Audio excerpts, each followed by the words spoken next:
Here we have my iPad mini running iOS 6.0.1 and my Nexus 7 running Android 4.2. The Nexus 7 feels light, but the iPad mini definitely feels lighter. The iPad mini is palmable, but not quite as palmable as the Nexus 7.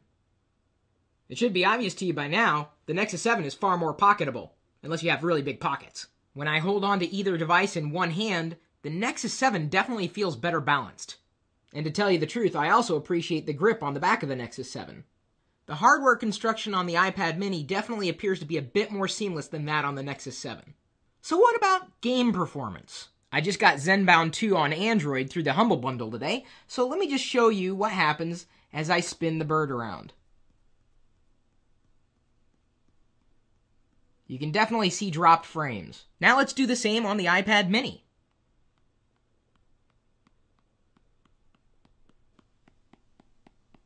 Much smoother. Alright, so what about the speakers? The Nexus 7 doesn't get very loud. And it's not a very rich sound either. The speakers on the iPad mini definitely trump. You can definitely see the text is much more crisp on the Nexus 7. Here I am inside the Google Plus application on both iOS and Android. I gotta tell you, the color saturation on both screens seems to be about the same. I'm not sure if you're going to be able to pick up on this, but the Nexus 7 definitely had some issues in displaying gradients. That wasn't empirical, it was just an observation. I've got the Facebook app open here, and you can see scrolling is relatively smooth on iOS. Android 4.2 certainly did make some improvements, but scrolling is still stuttery in a variety of applications. Even with the page, fully loaded on Google Chrome, so many missed swipes and taps. Not to mention dropped frames.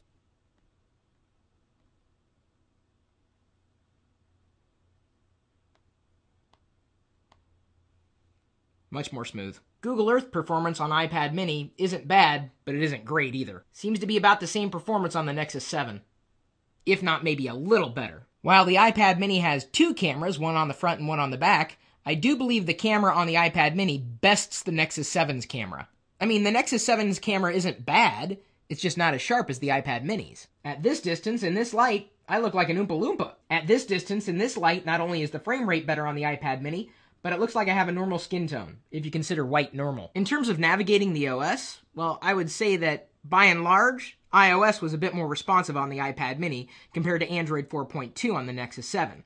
It still suffers from a bit of stuttering and lagging. And as far as general app optimization is concerned, iOS definitely has it over Android at this point in time for larger screens. A lot of the apps I found for Android were really designed for smaller screens, compared to the iPad mini, which was optimized for a larger screen but the same resolution. Consider the same views inside the same app on the different screens.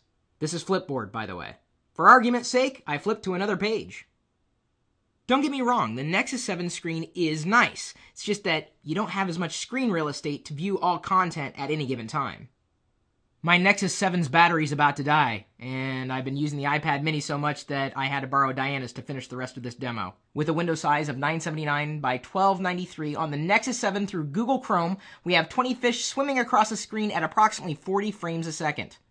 Compare that to a 980 by 1185 window size on the iPad mini through Safari, with 20 fish pushing along at 60 frames a second. With 100 fish, the Nexus 7 drops to about 30 frames a second, and we're still right around 58 frames a second on the iPad mini. And while we're on the subject, battery life between the two devices was about the same, although the iPad mini usually could go 1 or 2 hours longer before a charge. They're right around 10 hours apiece. So which device is better?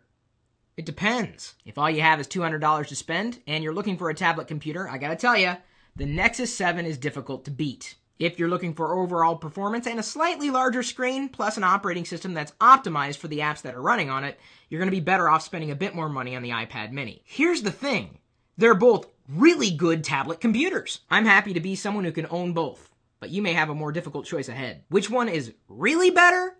Well, it depends on what you really want. If you're looking for a good tablet and all you care to do is read, the Nexus 7 is going to do you just fine. If you're looking for a generally smoother experience and a comprehensive package, you probably want the iPad mini. This may even come down to a battle between Android and iOS. And yes, by the way, it's okay to have both. Do you want an outstanding budget tablet, or do you want an outstanding smaller iPad? If they were the same price, it'd be an easier comparison to make. If you already have an Android phone, you may be happier with the Nexus 7. If you already have a smaller iOS device, you're probably going to be happier with the iPad mini. If you have a family that likes sharing things, the Nexus 7 is going to make you happy with multi-user support. Then again, there's a lot more stuff for kids on iOS. So, which one will you get? And why? I hope we can all agree on one thing.